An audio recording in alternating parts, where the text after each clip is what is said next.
ہم تجھے چھوڑ دیں گے، تیری سزا معاف کر دیں گے تو ہم دیکھ لیں گے یا نہیں دیکھ لیں گے؟ ارے جان بچ رہی، ہم تو فوراً دیکھ لیں گے، لیجیے مودی جی چھوڑ دیجیے۔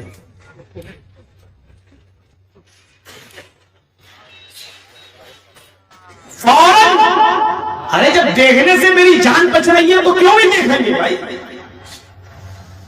اللہ کے نبی نے بھی کہا کہ سمامہ تو مجھے دیکھ لے میں چھوڑ دوں گا، تو اس کو دیکھ لینا چاہیے تھا کہ نہیں دیکھ لینا چاہیے تھا؟ جان بچ رہی، لیکن اس کے جملے دیکھو، اس کے ورڈز دیکھیے۔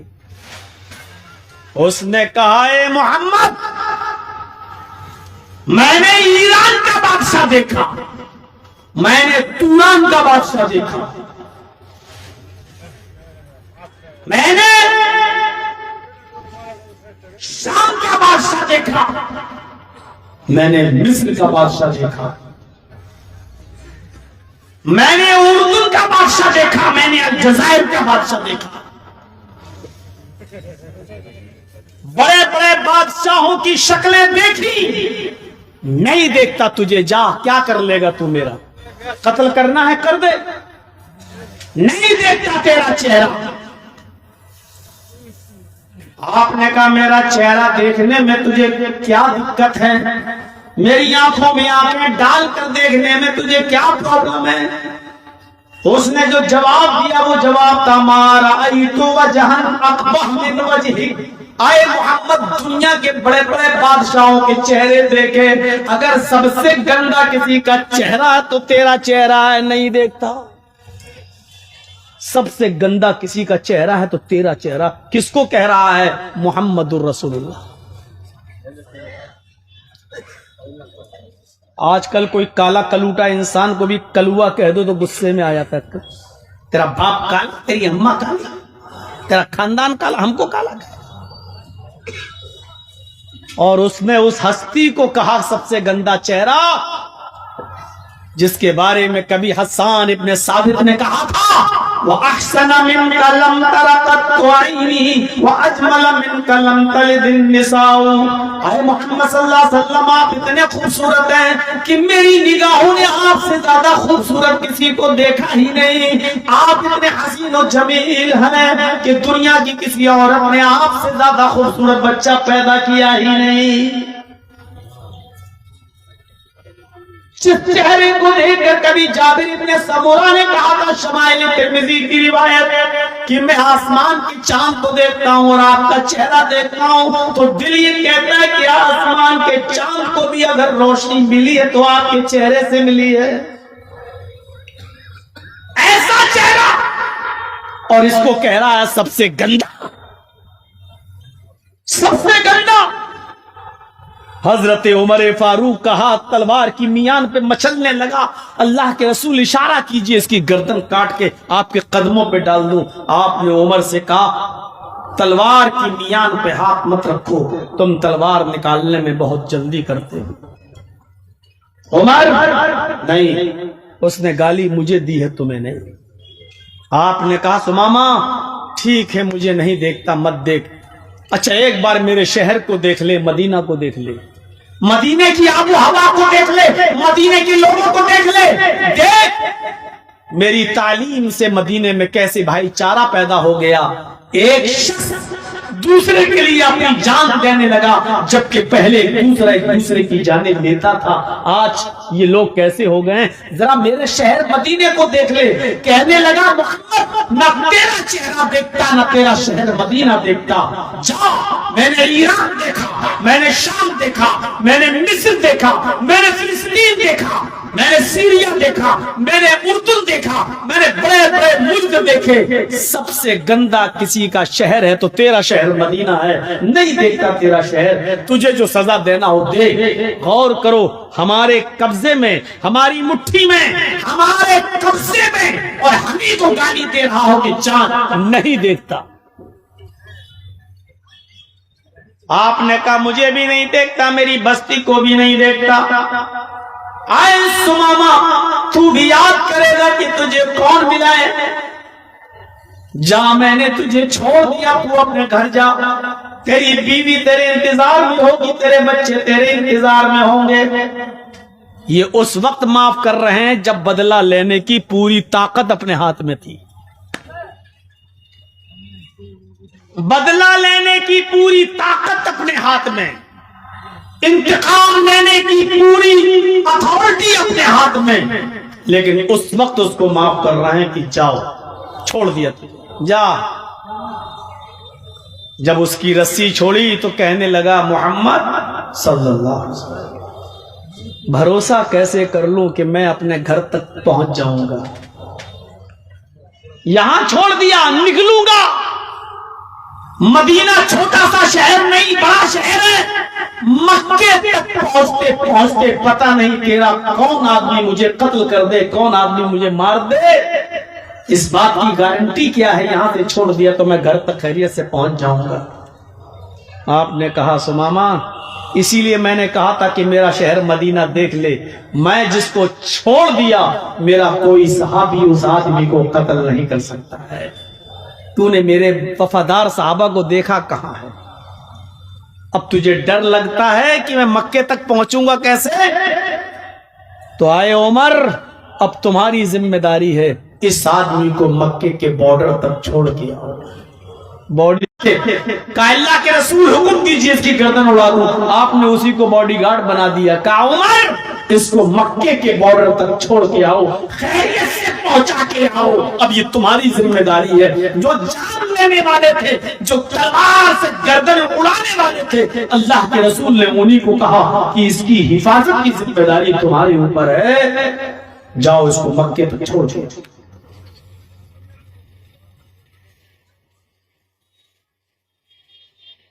حضرت عمر سوچتے تو اچھا سوچ سکتے تھے, چلو ٹھیک ہے اکیلے میں مار دوں گا, نبی بھی نہیں ہوں گے, کام تمام کر دوں گا اس کا. لیکن نہیں, اب حفاظت کی ذمہ داری نبی نے دی ہے.